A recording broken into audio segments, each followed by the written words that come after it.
But before the Messiah rules the world from Jerusalem, there is one who will seek to impersonate the Messiah. He's known as the Antichrist.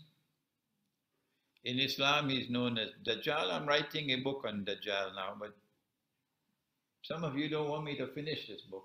So many emails. So I have to keep on replying.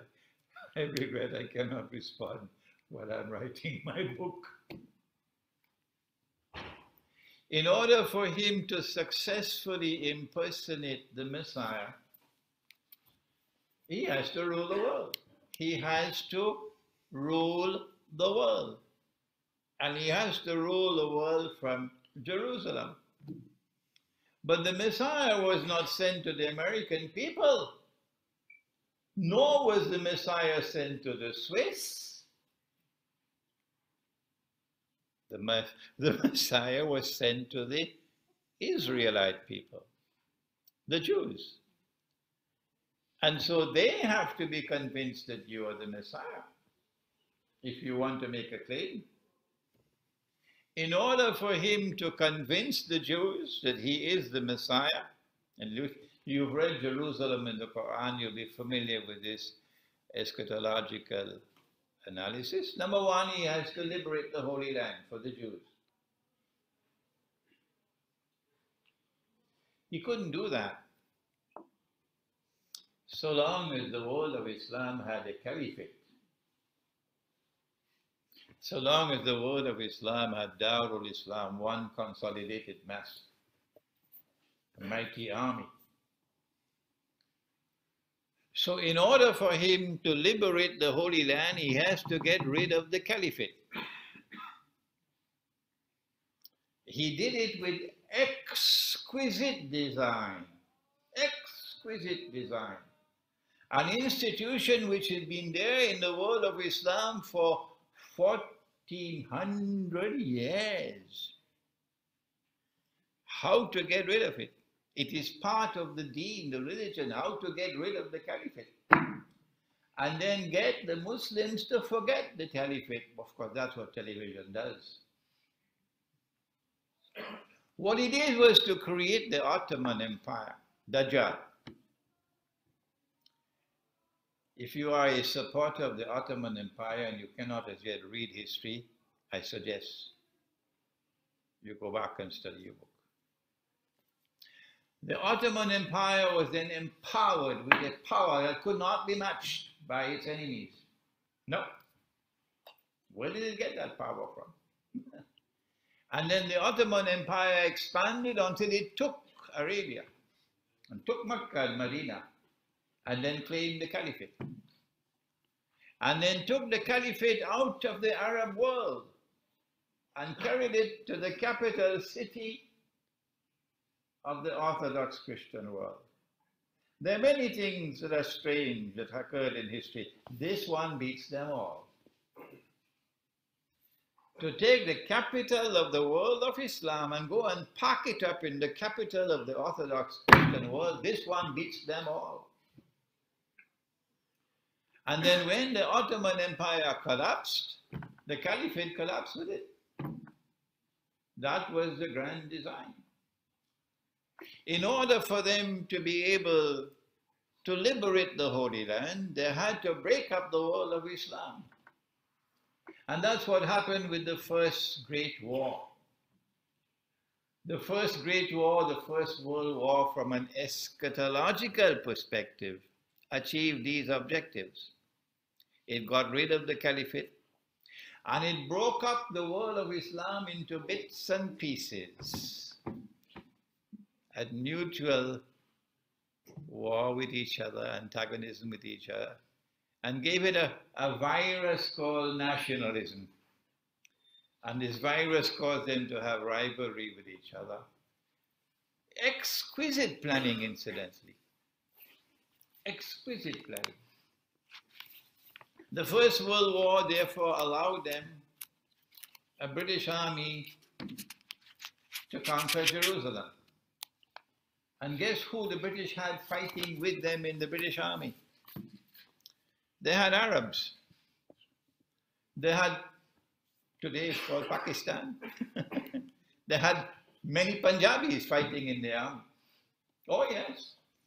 I mean, you have to give Jack his jacket. The British were brilliant in making fools of these people. And they're doing it again today now with ISIS. Not only did the First World War achieve this objective of neutralizing the world of Islam, but there is another threat to them. And that comes from another part of the Christian world which has an equal claim to Jerusalem. And that's the Orthodox Christian world. And guess what happened in the First World War? We don't have the time to go through that history tonight. But they were able to neutralize the Orthodox Christian world. That was the Bolshevik Revolution. That was communism. And that was the world's first atheist state, which waged war on the Orthodox Christian people, destroying their monasteries, destroying their churches, killing them, slaughtering them, pushing atheism down their throats. That was the Soviet Union. And so both the two possible threats to them were neutralized. The First World War. Was it 20 million Russians were killed in the First World War? Then came the Second World War. If we look at it from an eschatological perspective, Britain now has control over the Holy Land. Britain is the mandate power. And while pretending to keep the European Jews out, Britain is allowing them in. Before Israel could be born in 1948, you had to have a Second World War. So the First World War had to come to an end in such a way that there's unfinished business. And so they imposed humiliating conditions on Germany in the Treaty of Versailles, I believe it was. And so they sowed the seeds for Germany to want revenge, for a Hitler to emerge eventually, because the German people felt very, very, very much hurt over the unjust way they were being treated. When the Second World War took place, the objective of the Second World War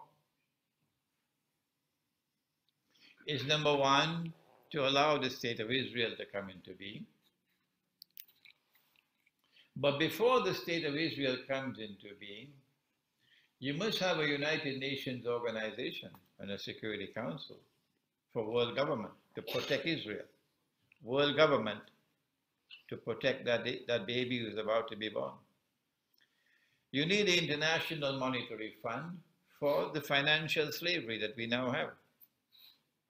So they had all of these things put in place at the end of the Second World War. The Second World War was also fought in order to open the door for millions of European Jews in the Soviet Union and other parts of Eastern Europe to migrate to the Holy Land, to Israel. But when people are comfortable where they're living, how do you get them to leave? How do you get the French Jews to leave France and go back to Israel? They don't want to go to Israel. The Jews who are living in France today, they don't want to go. So how do you get the Jews to leave France and go back to Israel? You've got to do something. I ask those who are Jews to think. If you're a Jew, I ask you to think.